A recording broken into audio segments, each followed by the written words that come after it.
Bonjour et bienvenue à la boîte à lunch des idées à emporter pour innover. C'est notre rendez-vous gourmand pour jaser d'innovation. On a créé ça en collaboration avec les services de développement économique locaux de Lanaudière et c'est produit par Lanaudière économique dans le cadre du projet des espaces PME Innovation. À la fin de chaque épisode, vous repartirez avec un vrai bagage d'idées à emporter pour nourrir vos créativités et vos projets. Je suis Julie Houd, je suis conseillère stratégique en innovation à Lanaudière économique et je serai votre animatrice. Pour cet épisode, j'ai le plaisir de recevoir Jonathan Lesage, cofondateur et président de Équipement RH, une entreprise de la MRC d'Autry qui se spécialise dans la conception et la fabrication d'équipements innovants adaptés aux besoins des entreprises. Bonjour. Salut. Jonathan, Salut. ça va bien? Oui, ça va super bien. Oui. Écoute, on va plonger dans ton univers technique et ingénieux dans quelques minutes, mais avant, on a les délices d'antan qui nous ont apporté une boîte à lunch. Donc, si tu permets, on pourrait goûter à ce délicieux repas. Ouais. En fait, je pense que tout le monde connaît les délices d'antan. Ils ont leur petite... le food truck se promène avec les beignes, là, ça sent super bon et tout. Mais ils ont aussi d'autres choses que des beignes. Ils ont des pâtes à viande, des pâtes au poulet, ils ont des tartes aussi. Donc, aujourd'hui, on a un délicieux pâteau au poulet avec une salade. Puis tantôt, on va goûter au beignes. Mais pas tout de suite. On se garde ça pour tantôt. On va, oui. OK. C'est délicieux. Je les connais. Je suis un fan de leurs beignes. Fait que ça, Pas vrai? Ça part bien? Ben, c'est excellent. Oui, c'est super bon. Pâté au poulet, puis ça va être... on va pouvoir récidiver un jour. On va pouvoir arrêter en passant. Oui. Parce que vous êtes à la Norée, vous autres. Hein? C'est bon. Pour commencer, on va faire une petite mise en bouche histoire de se réchauffer un peu. On en vient d'en faire une, on va en faire une deuxième. C'est des dilemmes. En fait, je te pose une question. Tu as deux choix. Tu me réponds un ou l'autre, celui que tu préfères. D'accord. T'es prêt? Faut en passer le plus possible. Le plus possible en 1 minute. On élabore. Fait que go, on élabore pas. OK. Je vais en prendre une coupe d'avance. Donc, on passe ça. Créer du nouveau ou optimiser ce qui existe déjà? Du nouveau. Du nouveau. Chocolat ou vanille? Un chocolat. Faire du temps, là. Joueur solo ou d'équipe? Je dirais équipe. Voyons son prix. Cuisiner ou commander? Commander. Tu vas pouvoir prendre du bon poulet. Du bon pas commandé. Sucré ou salé? Le sucré. C'était clair, hein? Ah ouais, non, c'est sans ambiguïté. Planification ou improvisation? Improvisation. OK. Entrée ou dessert? Je pense que Dessert. la réponse. Ensuite, c'est pas pire, on a le temps. Travailler fort ou travailler mieux? Travailler fort. Oui? Oui. OK. Souper à 4h30 ou souper à 8h30? 8h30. Ça dort moins bien. Oui. Repas italien ou mexicain? Italien. Une dernière. Saignant ou bien cuit? Saignant. Saignant. OK, good. Alors, équipement RH, ça fait quoi? Les équipements RH, on est une entreprise qui est spécialisée dans tout ce qui est fabrication. Premièrement, c'est de la conception de l'idée, aller jusqu'à la livraison finale. On est, en bon français, un one-stop shop pour tout ce qui est les clients qui ont besoin d'un véhicule, qui achètent un châssis puis qui ont besoin d'avoir des travaux aériens. Et il y a certaines, maintenant, on a aussi une division qui va faire un petit peu plus des aménagements sans nécessairement avoir un aérien. Mais principalement, c'est tout ce qui est véhicule outils avec des travaux en hauteur. Donc, Okay. Que ça soit des remorquables avec une échelle télescopique, que ça soit des mots planteurs avec des passerelles pour tout ce qui est installer des poteaux, des affiches là, sur le bord des autoroutes. On fait ces types de produits-là.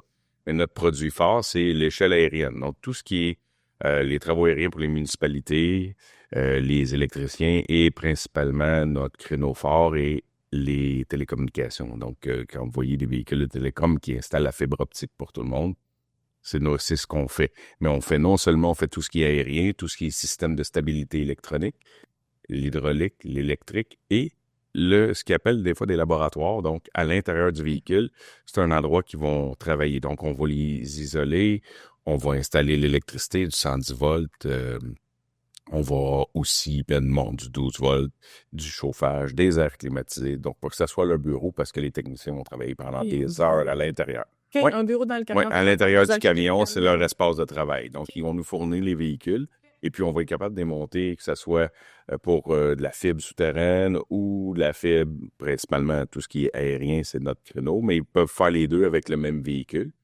Et puis, on a quand même innové sur plusieurs choses parce qu'on est capable d'être le plus léger possible et aller le plus haut, le plus loin possible. Donc, vraiment, notre spécification est beaucoup plus spécialité, va être au niveau de faire l'échelle aérienne la plus longue possible sur les plus petits véhicules possibles. Il y a des avantages super importants là-dedans. C'est toujours un défi, donc toujours de maximiser le poids sans jamais avoir à challenger la sécurité. Donc, on ne veut pas mettre ça jamais en arrière-plan. La première chose, c'est d'avoir la sécurité. Donc, on ajoute beaucoup de technologie là-dedans maintenant pour contrôle de stabilité, contrôle de poids une fois qu'il est sur le véhicule. Quel angle est-ce qu'il y a? Combien de livres est-ce qu'on a au panier? On est capable de gérer toutes ces enveloppes de travail-là pour les installer sur des petits véhicules. Ce que ça fait, c'est que ça fait sauver énormément d'argent plutôt qu'un gros véhicule. Beaucoup plus écologique. On a des systèmes électriques qui vont être capables d'éteindre le véhicule, qui vont empêcher tout ce qui est dépenses d'essence. Donc, pas d'idling. Pas idling, qui est l'anglophone, l'anglicisme, excusez, mais c'est aucun ralenti moteur. Donc, les véhicules, les techniciens ont les clés dans leur poche et puis ils sont capables de travailler toute la journée sans dépenser d'essence. Puis ce qui fait au niveau des flottes, une économie d'essence de plusieurs millions, dépendamment des grosseurs de flotte, par année, et ils vont protéger aussi, bien entendu, l'environnement. Fait qu'on se spécialise dans ce créneau-là, spécifiquement. Là, cette spécialité-là vous amenez à déposer aussi un projet à travers le défi innovation du MEIA avec l'AMQ. Ça, c'est le plus gros défi de l'histoire. On en relève à toutes les années. On a toujours au moins 2 à 3 projets spéciaux. Parce que c'est pas mal l'essence de l'entreprise de trouver des nouvelles sphères, de dire il y a un besoin, donc d'être capable de répondre à des besoins, de dire on va développer de nouvelles machines. C'est pas mal notre carré de sable, de dire on va faire ça, fait qu'on fait des camions, on fait des gros camions, puis des petits camions, mais bref, on a notre carré de sable, puis on monte nos propres Legos. Mais ce véhicule-là était très, très, très spécial. Il y a quelques années, on avait développé pour la Corée une échelle. Donc, ils avaient vérifié, eux, à travers le monde, qui faisait des échelles les plus légères en aluminium pour les véhicules à incendie. Parce qu'on n'était pas là-dedans, on était plus dans le commercial. Mais il y avait déjà eu des pièces qu'on avait envoyées en Corée qui faisaient des échelles d'aluminium qui avaient installées sur des véhicules incendies. Fait qu'ils nous ont approchés. Puis comme la plupart des entreprises, on reçoit tout le temps plein de demandes via le courriel en disant on aimerait savoir des nouveaux produits, puis des autres produits éloignés aux produits d'Asie. Habituellement, on les retourne. Mais celle-là, il y avait quelque chose d'intéressant en disant on a déjà vu ce que vous avez fait, on en a déjà vu ici. Ils ont piqué ma curiosité, puis ils ont dit on aimerait ça avoir une échelle qui est le même principe que la télécommunication sur un véhicule, mais un petit peu plus grosse. Fait que ça a commencé comme ça.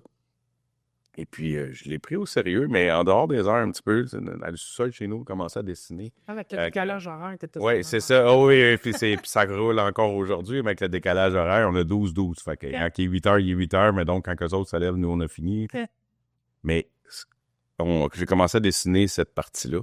Et puis, c'est une anecdote intéressante, mais je les ai comme pris au sérieux en disant je vais l'essayer, je vais oser. J'ai fait un 3D de ce que j'imaginais pour eux sur leur véhicule. Eux avaient cette demande-là. Je vais revenir un petit peu en arrière. Eux ont eu cette demande-là parce qu'à Séoul, il y a eu des feux. Il y a eu d'énormes feux qui ont malheureusement causé beaucoup de décès. Et puis quand le gouvernement a pris conscience de ça, a fait un appel général en disant vous devez rapetisser le format des véhicules pour pouvoir rentrer dans les ruelles. Une fois qu'on visite en Asie, on se rend compte que c'est étroit, il y a beaucoup de monde et ça passe pas. Donc, les plus gros camions conventionnels se rendaient pas. Fait qu'eux, ils nous ont approchés en disant on a besoin de faire une échelle qui va avoir 20 mètres de portée, qui est grosso modo à hauteur de travail à 70 pieds. l'échelle de 20 mètres, mais sur un petit véhicule, un Hyundai. Ben bon, c'est pas un Santa Fe, mais pas loin, mais un petit véhicule. OK. Fait que, les plus au sérieux, je l'avais fait en disant, ça serait vraiment bien. Fait qu'on on a upgradé un petit peu le type d'échelle qu'on faisait, qui était une 50 maximum, mais là, on rentrait dans une toute autre sphère. Fait que j'ai fait le concept, et puis je leur ai envoyé en disant, nous, on pourrait peut-être faire ça pour vous. Ils ont trippé sur le concept puis le rendu 3D que j'avais fait, puis ils ont sauté dans un avion, ils ont débarqué. Il était 5. Ah oui, quand même, hein? Oui, fait que là, c'est comme sérieux. J'étais comme un peu nerveux à dire, OK, il y a des gens qui font la moitié de la planète pour dire, on va venir. Ouais. Fait qu'ils sont venus, et puis je leur ai présenté ce qu'on pourrait faire. Puis ils étaient tellement convaincus, ils m'ont donné un dépôt, et puis on s'est donné la main, puis c'est correct. Quand j'ai rencontré toute l'équipe, en disant, vous savez, il faut faire ça à cette heure. Ouais. Là, on est parti avec ce projet-là. Et puis, on a réalisé, ça a été très, très compliqué pour l'entreprise. Premièrement, la barrière de langue qui est importante. Eux parlent pas beaucoup anglais. Il y avait définitivement une barrière de langue dans tout ce qui était identification, claquette. Fait que ça a été un challenge important. Mais les deux, je pense que tout le monde, on était des humains qui travaillaient ensemble, qui avaient un but commun. Ouais. Ça a super bien été, mais ça a été quand même compliqué. Puis eux, il y avait des normes qu'il fallait qu'ils respectent. Donc, nous, on avait tellement de choses à changer pour respecter leurs normes qui sont pas comme les normes américaines. Okay. C'était plus compliqué, mais l'adaptation, ça a super bien été. On a développé 4 modèles pour eux autres qu'on continue à faire pour eux aujourd'hui. Okay. Et puis, pour revenir, on a fait un peu de parenthèse sur le défi. Ouais, on avait développé puis investi plusieurs millions dans ce type d'échelle-là. On avait un produit. Et puis, l'AMQ est arrivé avec une personne qui a levé Alliance Métal Québec, exact. Ils ont levé un défi, puis il y avait Saint-Michel-des-Saints qui ont dit, nous, on a un défi, on aurait besoin d'avoir un véhicule 4x4 électrique avec une petite échelle. Fait on faisait déjà des véhicules. On n'avait jamais fait de véhicules électriques en ce sens parce que c'est tellement une grosse échelle que normalement, c'est le moteur du véhicule par PTO qui va s'occuper de tout ce qui est la partie hydraulique. On s'est dit, on est capable de le faire, je pense. Ça serait tout un défi, mais on a levé la main aussi en disant, on va le relever, votre défi. OK. Fait que vous avez déposé un projet. On a déposé un projet, un véhicule 4x4 électrique. Et puis, ça fait quand même un bon bout de temps qu'on y travaille. On est dans la finalité au moment où on se parle. On l'a vu. Oui, c'est ça, exact. Oui. Lui, il a été relâché, il est montré, il a été public. Mais on continue à améliorer le produit parce qu'on veut vraiment tomber en phase de commercialisation générale. Parce que quand on l'a présenté au premier congrès des chefs à Trois-Rivières cette année. Printemps, là. Oui. C'était au mois de juin. Et puis, on a eu des demandes par dizaines par téléphone, par courriel. On est tombé viral pour la première fois de notre vie. Ah oui? Ça, on n'était pas très réseaux sociaux. On est tombé viral. C'est une belle nouvelle. Oui, exact. Je lis dans notre équipe qui avait mis fait son premier live à vie parce qu'on le présentait.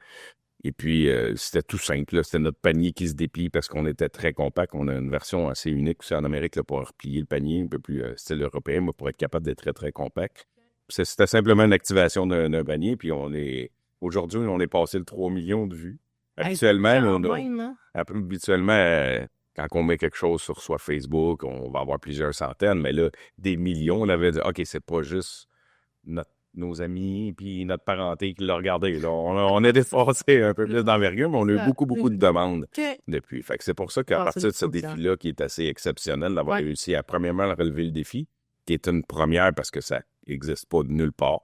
Donc, on est vraiment les pionniers là-dedans. C'est trippant, mais on a des demandes. On va relever le défi. Oui, on l'a relevé. Ça a pris combien de temps, en fait, entre le dépôt puis... Parce que là, ce qui est livré à Saint-Michel-des-Saints, il est encore en test. Il a été testé. Il va être livré parce qu'on est en train de faire des finalisations, puis on a gardé le véhicule parce que le véhicule nous appartient pour le défi. Après ça, il va s'en aller à Saint-Michel. Mais on veut avoir les homologations pour une commercialisation internationale. OK. Fait qu'on est en train de faire plusieurs tests pour avoir nos homologations internationales, qui est UL, ULC, NFPA. Fait qu'on a gardé le véhicule pour ces raisons-là. Mais il pourrait travailler. Eux, on serait très hâte de l'avoir pour le mettre encore plus en test. On a fait des tests, des field tests, donc des tests en chantier d'Alchamp. Ça va super bien. Puis il a passé par des batteries le musée des horreurs puis les tests qu'il a subis par l'ingénierie pour s'assurer que tout est parfait. Mais c'est déjà il y avait déjà une partie échelle qui est maîtrisée depuis très, Ouais, très longtemps. le défi Donc, était c'est peut-être moins à l'échelle et ben, plus au c'est niveau. moins sur l'échelle, mais l'intégration sur le châssis, donc tout ce qui est châssis, tout ce qui est électrique, tout ce qui est nouvelle technologie, des contrôles de stabilité, on a nos propres logiciels pour ce qui est de la stabilité aérienne. Ça aussi, c'est une innovation qui, personne que je connais fait ça, ce qui va gérer l'enveloppe de travail, être capable de garder la stabilité, savoir l'ordinateur, c'est exactement quelle charge il y a dans le panier, quelle est la stabilité du véhicule, quand est-ce qu'il pourrait renverser. C'est tout intégré à l'intérieur des logiciels. Puis où est-ce que tu prends tes sources, tu sais, parce que là, tu sais, on entend beaucoup de défis, beaucoup innovation, mais tu sais, c'est de la création, tu sais, vous, l'équipe, tu sais, vous vous inspirez comment? Ben, définitivement, c'est une équipe. Moi, je suis le moteur là-dedans parce que j'aime vraiment ça. Fait que je pense que c'est naturel de le transférer en disant « Ah, si on va faire ça, puis il n'y a personne qui fait ça. C'est facile de ce côté-là de motiver des gens en disant « J'ai une idée que personne ne fait. Ouais. On n'a pas... heureusement, pour nous, puis pour la motivation, c'est quand même agréable de savoir qu'on fait des choses que personne ne fait dans notre pays. Et puis personne ne fait même en Amérique. Fait que ça, c'est le côté qui est très... c'est très gratifiant de dire, ben on réussit puis on se démarque. Fait que amener les gens au projet, c'est intéressant. Maintenant, les défis viennent beaucoup plus de l'extérieur. Ils vont venir beaucoup plus au niveau normatif, les habitudes, les standards établis d'un grosseur de véhicule. Nous, c'est un petit véhicule qui va donner des accès partout dans ce cas-là, si on parle encore du défi, pour être capable de se rendre à des endroits que les gros camions ne se rendent pas. Donc, il y a des gens qui vont dire « Non, ça prend absolument l'énorme camion, puis c'est ça prend un et puis rien d'autre. » Mais sauf que, premièrement, il y a un côté budgétaire que les municipalités puis le peuple n'est pas capable de se payer au niveau des MRC. Fait qu'ils vont se ramasser avec un camion qui vaut 3 millions, mais qui va être à 1 heure de route. Quand le camion arrive, tout est à terre, il n'a pas pu sauver personne. On veut donner accès le plus possible à tous les petits villages ou les petits centres. Puis, c'est un camion qui est plus accessible que les gros... absolument. Voilà. On est en bas du million pour un véhicule comme celui-là, tandis qu'aujourd'hui, les gros véhicules vont être 2,8 à 4,2, là, qui est million pour un véhicule. Ça ne le remplace pas, mais ça va aller sauver des endroits que l'autre ne se rende pas. Il est extrêmement complémentaire aussi dans des villes. Si on prend une ville, exemple, comme le Vieux-Québec, et un véhicule de cette dimension-là peut rentrer dans le Vieux-Québec, peut passer dans les gros camions, ça ne passe pas. Ils sont obligés de dérouler hausse. Ils ne peuvent pas s'approcher pour aller en hauteur pour faire certains endroits. Donc, c'est complémentaire aux gros camions et ça serait l'idéal pour tout ce qui est rural, tout ce qui est comme Saint-Michel-des-Saints, les endroits qui ont des chalets à 1 million à les sauver, ou même les petits chalets, ils ne veulent pas les laisser brûler, eux sont capables de le faire. Mais ils font quoi, là, en ce moment? Présentement, ils sont ce qu'ils appellent en appel, en entraide. Okay. Ils vont appeler la municipalité où est-ce qu'il va avoir une échelle la plus proche possible. Et ça peut prendre 1 heure. OK, c'est ça. C'est 50-55 minutes le minimum qu'ils sont capables d'avoir. Puis tu sais, l'hiver, puis tout ça. Là, ça, c'est dans des conditions normales. L'hiver, c'est encore plus long. Fait que souvent, il arrive en second souffle. Il arrive pas en primaire pour être capable d'être. Je ris parce que je suis allée au couvent à Valmorin. Puis en tout cas, tu sais, on a ouvert la porte du feu, du foyer, puis ça a fait de la boucane. Ça a parti en pleine nuit, tu sais, les gicleurs, puis tout ça. Puis le camion de pompier est arrivé, mais tu sais, il tournait pas dans le rond-point. Là. Il est resté pris. Il n'y avait pas de feu, heureusement, mais il est resté pris. Là. Ils ont été 3 heures à appel, puis essayé de sortir du banc de neige. Puis, c'est exactement ça qu'on veut pallier. Il y a un besoin, mais être innovant ne veut pas nécessairement dire que tu utilises des technologies tout le temps. Oui, dans notre cas, on le fait. Mais il y a énormément de technologies parce qu'on essaie de tout utiliser ce qu'on peut. Ouais. Mais l'innovation là-dedans est de faire un design d'un véhicule qui fait « Oui, mais il répond à un besoin. » Le besoin est « Je suis pas capable de me rendre. Qu'est-ce que je peux faire? » Mais avec la vieille version d'un design qui date des années 80-90, qui n'a pas tellement évolué parce que c'est très conservateur, cette industrie-là, ici, on voulait avoir de quoi dire. On veut vous offrir un outil qui va vous permettre de le faire.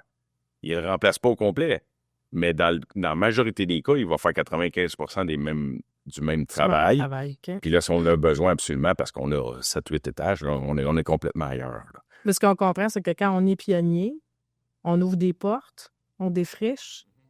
Tu sais, puis il y a des perceptions qui sont là, tu sais, des fois qui sont mal comprises. Tu sais, il y a un changement aussi de comportement qu'il faut travailler. Tu sais, on en parlait un peu tantôt en pré-entrevue. Tu sais, vous êtes les premiers à faire ça, fait que c'est un travail de passer à travers tout ça, les normes, tu sais. C'est extrêmement difficile d'essayer de changer de quoi qui est établi depuis très, très longtemps, qui fonctionne, c'est correct, mais de l'améliorer puis offrir un meilleur service à la population. Nous, comme entrepreneurs, premièrement, on n'a pas les mêmes ressources que les énormes entreprises. En fait, c'est des Allemands et des Américains qui gardent le marché. Ils sont quelques-uns, c'est presque un oligopole, ils sont juste quelques-uns là-dedans. Et puis, les devis sont supportés par ces manufacturiers-là. Je veux ça parce qu'eux, ils écrivent le devis, ça va être comme ça, comme ça, comme ça. Donc, on arrive, nous, un petit irréductible en disant, on a une autre idée, on va vous aider encore plus à offrir un service aux citoyens, puis sauver les biens, les meubles, mais surtout aussi les gens, en sauvetage. Ils font comme, ah oui, on le prendrait, mais là, eux ont écrit, c'est pas des normes, c'est des préférences. On parle d'un FPA, c'est pas une loi comme telle. C'est une préférence. Oui, ben c'est un standard établi, mais ce n'est pas une loi. Donc, nous, tout ce qu'on fabrique est conforme aux lois, aux normes CSA, aux produits canadiens. Tout ça est parfaitement légal et parfaitement aux normes. Et même nos critères de sécurité sont plus élevés que ce qui établit la norme. Ça, c'est important à le dire. Puis c'est ce qui est arrivé aussi en Corée. Nos critères de fabrication nous amènent avec des facteurs de sécurité plus élevés que la norme le requiert. Mais où est-ce que c'est différent? C'est dans le dimensionnel. Donc, dans le dimensionnel, exemple, un canon à eau, nous, il y a 500 gallons par minute. Si on regarde 500 gallons par minute, c'est un volume quand même assez exceptionnel. Et c'est beaucoup d'eau. Mais ils disent, ouais, ben si on en met une, il faut que vous mettiez 1000 gallons. Ben dans ce cas-là, non, nous, parce qu'on est sur un petit véhicule, on ne peut pas mettre un 1000 gallons là-dedans. Premièrement, c'est trop grand. Ou le panier se doit d'avoir X pieds de large. Non, on vous offre un panier qui est un petit peu plus petit pour 2 personnes, mais c'est au dimensionnel. Les facteurs de sécurité sont dépassés d'eux selon ce qui est recommandé et ce qui doit être légal pour un manufacturier d'engins aériens au Canada. On dépasse toutes ces normes-là. Par contre, dimensionnel, c'est différent. Fait que là, il y a des gens qui font « Ah, mais là, il n'est pas approuvé. » Bien, il n'est pas approuvé aux dimensions. Ouais. Le facteur de sécurité, il l'est. C'est ça, parce que dans le fond, vous ne venez pas remplacer les camions déjà existants de ces entreprises-là. C'est un outil complémentaire. Absolument. Ça vient desservir des plus petites villes qui n'ont peut-être pas les moyens, justement, d'acheter des gros camions, mais qui pourraient servir de premier, sans être un premier répondant. C'est des premiers répondants. Donc, notre véhicule est aussi muni de flèches signalétiques, ces choses-là, parce que la majorité des pompiers, les corps de pompiers, sont des premiers répondants. Fait qu'ils vont se servir du camion échelle souvent pour barrer une rue ou ils ont leur façon d'intervenir. Fait que oui, en effet, c'est des premiers répondants, mais un petit véhicule comme ça va accéder beaucoup plus loin. Il est 4x4, il est plus petit, il y a des pneus exprès pour aller un petit peu plus hors route. C'est sûr que c'est pas un tank non plus, mais c'est vraiment capable d'accéder à des endroits où les autres font « Oh, c'est trop serré, je suis pas capable d'y aller ». L'essence, l'esprit du produit qu'on a innové, c'était vraiment là-dessus. OK. Fait que vous avez pris quand même, l'innovation, ça amène beaucoup de risques. Oui. Il y a beaucoup de risques, mais à plein de niveaux, je pense aussi. Oui, il y a le camion, mais à travers le camion, il y a plein de petites innovations qui ont été développées. Oui. Les innovations, en tout, ça n'est un, mais quand on parle d'innovation, on parle aussi du système électronique. Oui. Le système électronique est né aussi d'une innovation d'il y a quelques années. On avait développé un système qui faisait qu'à partir d'une certaine hauteur, l'unité, les échelles ralentissaient pour donner du temps à protéger l'environnement puis donner du temps aux opérateurs à réagir. Donc, il a fallu baisser les vitesses que la nacelle se déploie, mais ça, on a fait ça dans la télécommunication. Malheureusement, il est arrivé des accidents où il y a des gens qui sont allés trop près de certains endroits. Le but était qu'à partir de telle hauteur, on ralentit, on donne encore plus le temps à l'opérateur de réagir, de voir son environnement, de ne pas s'approcher des fils électriques. Et puis, ça permettait aux flottes de dire, OK, mon employé, je veux qu'il prenne le temps de rester dans une zone sécuritaire. Donc, on donne un avertissement sonore et un ralentissement. On avait développé ça. Le marché ne voulait pas le prendre. Il n'était pas prêt à payer pour un système comme ça. Okay. Jusqu'à temps qu'il arrive certaines situations dans d'autres sphères qui n'étaient pas nécessairement la nôtre. Ils ont fait, OK, il faudrait qu'on revoie, mais il n'y a rien qui existe. Là, c'est là qu'on a levé la main en disant, moi, j'ai quelque chose qui pourrait protéger les individus. C'est Fait qu'on plate, on a repris cette technologie-là qu'on a mis là-dedans parce que pour nous autres, la division Red, qui est pour le camion d'intervention avec ce défi-là, c'est vraiment notre Formule 1. Là. OK. Toutes les produits haut de gamme, tout ce qui est les meilleures technologies possibles se retrouvent là-dedans. Donc, au niveau d'innovation, on a innové sur le véhicule parce qu'il est électrique.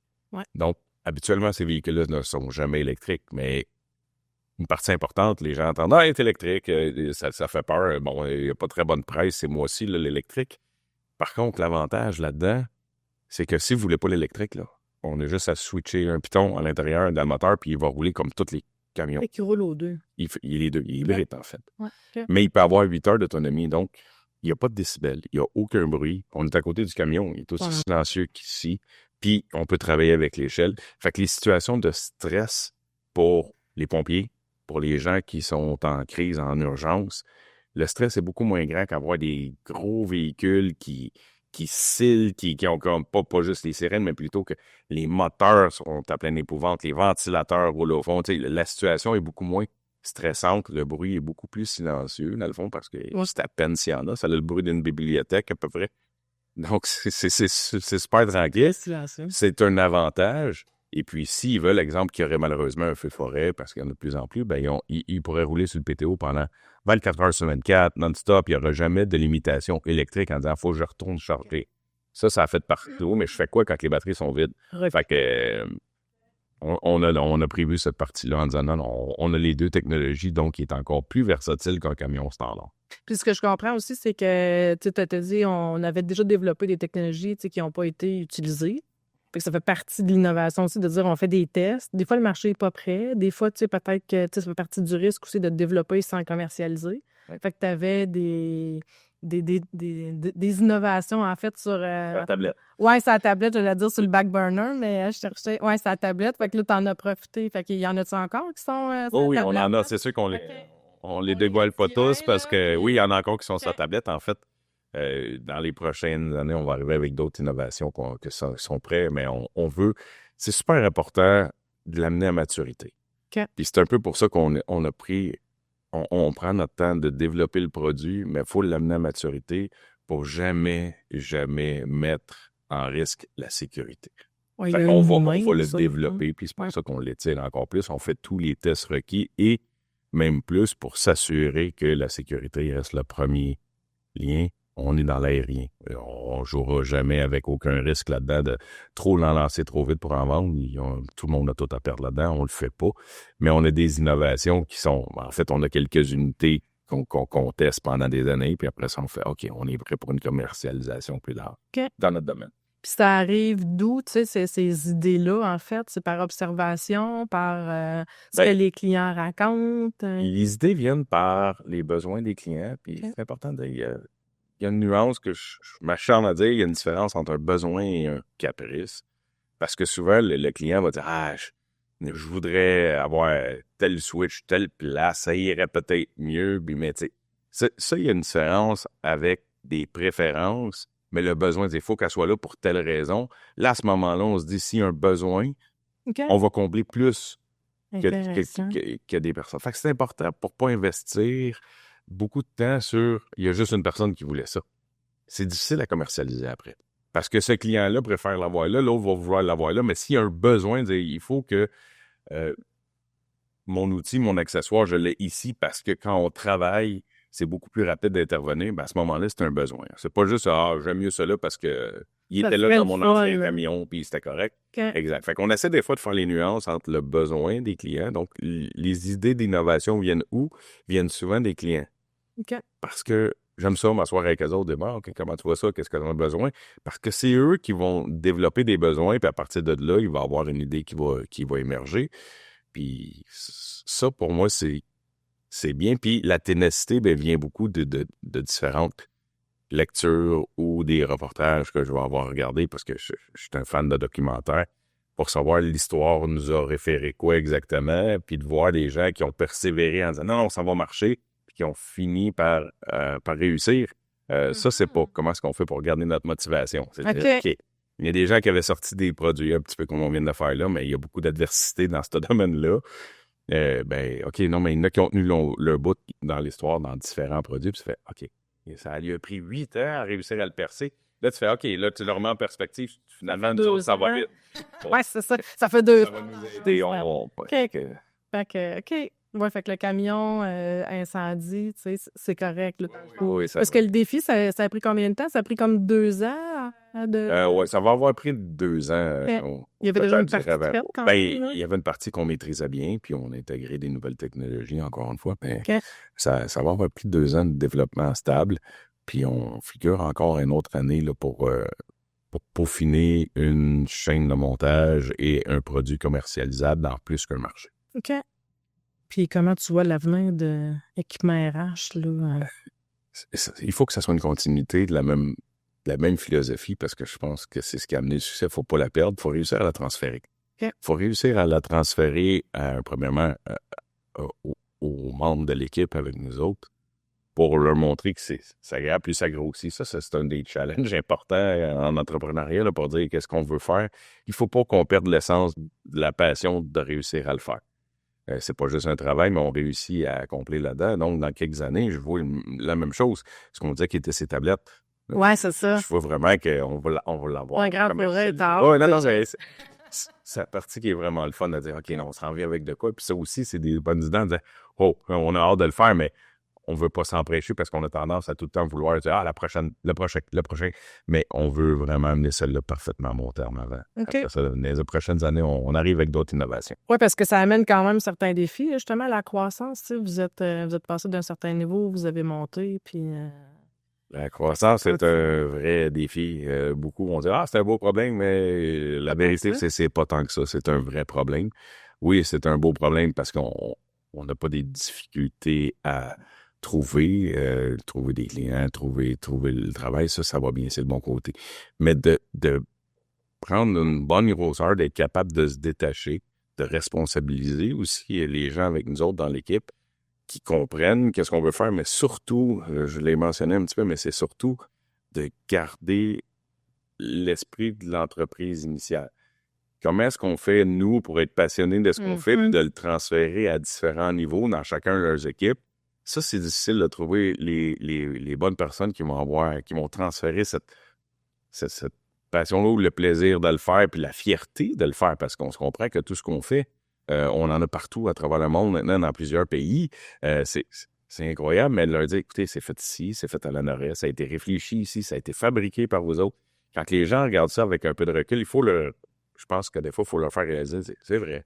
C'est pas ordinaire ce qu'on fait comme travail, dans le sens où on fait part de notre connaissance, notre savoir-faire, puis on l'envoie dans plein d'autres pays pour aider à sauver des vies, aider à faciliter le travail des gens. Fait qu'il y a une fierté là-dedans qu'il faut transférer. Fait que la croissance, c'est très difficile à ce niveau-là. C'est ça, j'imagine qu'actuellement, vous le faites comment, transférer cette passion-là? Vous êtes une centaine, je pense? Oui, on est un petit peu plus qu'une centaine dans 2 entreprises.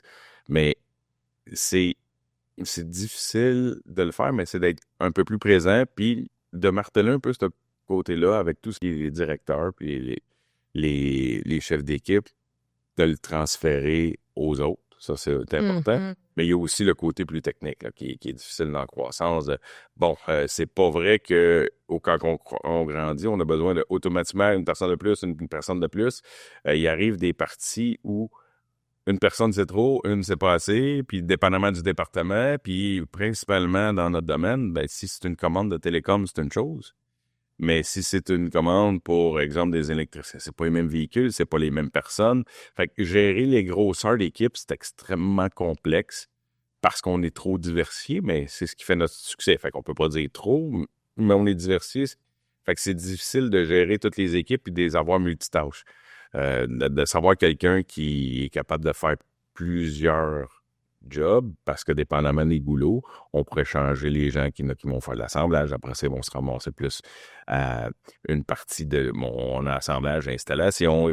On est capable de changer les équipes de département. Donc, l'employabilité est super important. La flexibilité. Exact. C'est-à-dire, l'employabilité, dans le sens où on peut l'amener sur une installation, on peut l'amener sur un assemblage, on peut l'amener à du machinage si on a des besoins pour essayer justement de faire rouler toute l'équipe le plus versatile possible. Je pense qu'on aura encore des sujets pour un autre podcast. Oui, ça, c'est correct. Ah ben, merci, Jonathan. Ça fait plaisir. Avant qu'on se quitte, on voulait proposer en fait un conseil à nos auditeurs pour à emporter. Un conseil à emporter pour innover. Donc, une petite astuce, une réflexion, une inspiration que tu voudrais laisser à nos auditeurs. Ben, c'est une très bonne question. En fait, la meilleure astuce, c'est même pas une astuce, je pense que ça devrait faire partie de tous les employeurs et les entrepreneurs, je dirais, ce que je pourrais conseiller, là. Oser essayer quelque chose d'un peu nouveau, puis d'en parler. Parce que si vous en parlez à votre équipe, vos clients, disent, je pensais faire ça, un peu avec... même si ça semble farfelu, là, moi, il y a plein d'idées qui te semblaient farfelues initialement, que tu partages, puis là, ils te regardent un peu, on est sûr? Ben, cette idée-là est jamais arrivée à maturité telle qu'elle était au départ. Ouais. Elle va être forgée par les demandes, soit de la clientèle, si on a des bonnes relations avec nos clients, puis qu'on est capable de jaser facilement, de les dîner avec. Ah oui, comment tu verrais ça? Cette relation de personnes qui deal avec des personnes, je dirais que ça, c'est le secret parce que cette idée-là va évoluer dans le temps. Mais prendre le temps de discuter avec les humains, là, au lieu de dire « je fais affaire avec telle compagnie », non, c'est les humains derrière qui vont vous aider. Allez jaser. Exact. Allez Et souvent, jaser nous, dans clients, notre conception, Okay. on est bottom-up. Oui, il y a des parties qui se décident aux achats avec des décideurs en haut, mais on veut s'asseoir quelques minutes ou avoir un peu de temps avec les utilisateurs parce que eux ont une réalité différente. Fait qu'on veut les amener avec nous autres. Amener ceux qui l'utilisent, votre produit ou votre service, avec les gens qui sont décisionnels là-dedans. Parce que souvent, ça va venir d'en bas, le besoin. Ils vont dire, nous, on a besoin de ça. Ils vont convaincre en haut aussi. OK. On veut pas juste dire, non, ça, c'est des employés, on a un patron. Oubliez ça, c'est pas comme ça que ça fonctionne. Fait qu'on jase Le en pouvoir interne. vient d'en bas. OK. Et puis, il faut convaincre en haut que c'est la solution que vous avez à offrir. Fait que je dirais apporter ça. On jase en interne, on jase avec nos clients, on en parle. Ouais. Oser en parler. Exact. Merci, Jonathan. Plaisir. Avant, veux-tu une petite bouchée? En fait, on avait dit qu'on goûtait. On fait juste. Fait que là, il y en a un aux épices d'automne, puis l'autre, c'est à cannelle. Mais je ne sais pas quel est quel. D'après moi, on va le savoir en goûtant. Allons-y. On le sait, pour réussir une recette, ça prend toujours un ingrédient secret. Dans le cadre d'un projet d'innovation, l'accompagnement n'est pas à négliger. Donc, aujourd'hui, je reçois Cathy Dénommé, directrice du service de développement économique d'Autré. Bienvenue. Merci de nous accueillir. Ça me fait plaisir. Comment ça se déroule, l'accompagnement au service de développement économique? Honnêtement, il n'y a pas de formule préétablie. OK? Au niveau de l'accompagnement, si on parle d'un projet d'innovation ou tout autre, on va vraiment être à l'écoute du besoin du promoteur, où est-ce qu'il est rendu, puis c'est comment qu'on va avoir une valeur ajoutée auprès de cet entrepreneur-là. Donc, comment ça se déroule? Bien, premièrement, on va aller rencontrer la personne, on va aller rencontrer l'entreprise, on va aller dans son entreprise, rencontrer les défis, voir les opportunités qu'il peut avoir, et ensuite, on va être un peu un facilitateur. Dans le fond, nos conseillers aux entreprises vont être là pour être un peu le prolongement d'une équipe, si on veut. Il y a certaines équipes, par exemple, vous avez rencontré Jonathan tantôt, on s'entend, c'est dans la culture d'innover. Ils ont des équipes bien complètes où est-ce qu'on va intervenir différemment. Ils n'auront pas les mêmes besoins. Exemple, avec Jonathan, où on va être plutôt présent à dire, y a-t-il des opportunités, y a-t-il des programmes, y a-t-il du soutien qui peut exister, ou est-ce que déjà la flamme est déjà là, les projets sont déjà là, mais qu'on pourrait juste venir dire, bien, on va être en soutien, apporter un levier et justement être un facilitateur. Il y a d'autres entreprises où est-ce que la taille d'entreprise est plus restreinte, où est-ce que l'entrepreneur doit faire, bien, je suis sûre que Jonathan porte plusieurs chapeaux aussi. Un grand passionné. Mais où est-ce que les équipes sont plus limitées et on le sait qu'un facteur de succès en innovation, c'est d'avoir une ressource qui est dédiée à l'innovation. Dans le meilleur des mondes, une entreprise aurait un conseiller dédié à l'innovation qui a comme projet de faire innover l'entreprise. Mais la réalité, c'est pas toujours. C'est pas souvent ça. Donc, on vient vraiment, nous, être en appui aux promoteurs ou à l'équipe qui est en place pour aider à planifier l'innovation, pour être capable d'y faire une place aussi, parce qu'on sait qu'en innovation, pour être capable d'y arriver, parce que souvent, les entreprises vont innover, Mhm. mais au day-to-day, sans vraiment le planifier, sans même le savoir Savoir, qu'elles vont ouais. innover. Je vais être franche, là. Ouais. On a amené beaucoup les entreprises à comprendre qu'ils innovent, qui ont des problématiques, qui saisissent des opportunités, qui viennent vraiment innover, mais pour eux, c'est leur day-to-day. Fait que déjà, de comprendre qu'ils sont en innovation, puis de dire, bien, on pourrait la planifier, puis mettre tous les outils qui vont autour Puis quand je parle de planifier, bien, comme Jonathan il disait, c'est un risque d'aller innover. Il y a un risque qui... Est-ce que ça a un impact sur la production? Ça a un impact sur l'équipe? Ça a un impact? Donc, comment on peut le planifier? Est-ce qu'on peut prévoir... Je vais être plate, mais je vais parler de fonds de roulement. Est-ce qu'on peut prévoir un fonds de roulement? Parce que il va avoir des conséquences. Il va peut-être avoir de l'inventaire à prévoir. Il va avoir des pertes peut-être aussi un petit peu à avoir. Donc, si on le planifie, ça devient beaucoup plus fluide pour un entrepreneur, pour une entreprise d'innover. Donc, nous, on vient d'être un petit ingrédient, finalement, qui peut être un facilitateur dans tout ça. OK. Donc, la petite voix qui te rappelle, tu pensais à ça, il y a tel programme. Donc, on vient d'être un petit ingrédient qui va être facilitateur dans tout ça. Mais ça reste que c'est toujours l'entrepreneur qui saisit les opportunités, qui les voit, qui fait les liens. Nous, on vient être un petit peu un à côté. Oui, puis des fois, c'est un regard extérieur aussi. Tu sais, quand on est vraiment dans l'entreprise, des fois, il y a des choses qu'on ne voit pas. Le conseiller, lui, va voir des choses, justement, puis peut amener, justement, un regard différent. Oui, puis on se rend compte souvent, les entrepreneurs, je pense dans le titre que j'avais vu de notre segment, c'est l'ingrédient secret. Oui. Mais j'aimais vraiment cette explication, ce thème-là, finalement, parce que quand les gens commencent à nous mettre dans la recette, quand il y a d'autres projets, quand il y a d'autres besoins, ça devient justement le petit ingrédient secret qui fait que ça donne un plus. Donc, on a l'ingrédient facilitateur, finalement. Fait qu'on invite les entreprises à vous appeler dès qu'il y a un questionnement, dès que... Oui, puis questionnement, puis Mais juste c'est de dire, bien, voici c'est quoi mon entreprise, Ouais. puis voici c'est quoi les défis, puis c'est quoi les enjeux, puis après, nous, on va faire le lien. Dans le fond, un coup que vous avez rencontré la personne, là, vous êtes dans le... Bien, même si on ne vous a pas rencontré, des fois, on vous connaît sur le territoire. Mais quand le lien est déjà fait, nous, c'est facile de rappeler, de dire, regarde, Jonathan, il y a tel programme. Est-ce que tu l'as vu passer? As-tu besoin d'un coup de pouce dans ce programme-là? As-tu besoin de précision? Veux-tu que je te mette en contact avec le responsable? Donc, c'est vraiment de s'assurer. L'entrepreneur, il y a beaucoup de chapeaux, beaucoup de choses à faire en même temps. Bien, nous, nos conseillers, ils connaissent les programmes. Ça fait partie de nos dadas, finalement, de les connaître puis de pouvoir aider nos entrepreneurs. Dites-vous qu'on a vraiment à cœur la réussite des entreprises, que ce soit quand vous avez des défis ou que ce soit des opportunités. Donc, prenez le temps là, Je sais qu'il y a beaucoup de choses à faire, j'en suis très consciente, mais justement, ce petit pas de recul-là, des fois, pour pouvoir avoir un facilitateur qui peut joindre. Des fois, c'est un petit pas de recul pour aller plus vite après vous avoir parlé. Oui, parce que quand on parle de planification, c'est jamais très vendeur de dire est-ce que tu l'as planifié. Ah ouais. C'est pas. On est dans la spontanéité des fois. Oui, c'est ça. Mais oui, ce petit pas de recul-là qui va permettre finalement d'avoir un effet de levier. Au final, on a le souhait que nos entrepreneurs mettent leurs efforts, leur argent, leurs ressources, on sait qu'ils sont limités, qu'ils les mettent au bon endroit. Donc, ce petit pas de recul-là, justement, peut être très, très, très aidant. Merci, Cathy. Merci. À bientôt. Merci à vous deux pour ces beaux échanges et merci à vous, chers auditeurs, d'avoir été présents pendant notre dîner gourmet. Et un immense merci également à nos partenaires. On se revoit très bientôt pour un prochain épisode de la boîte à lunch des idées à emporter pour innover.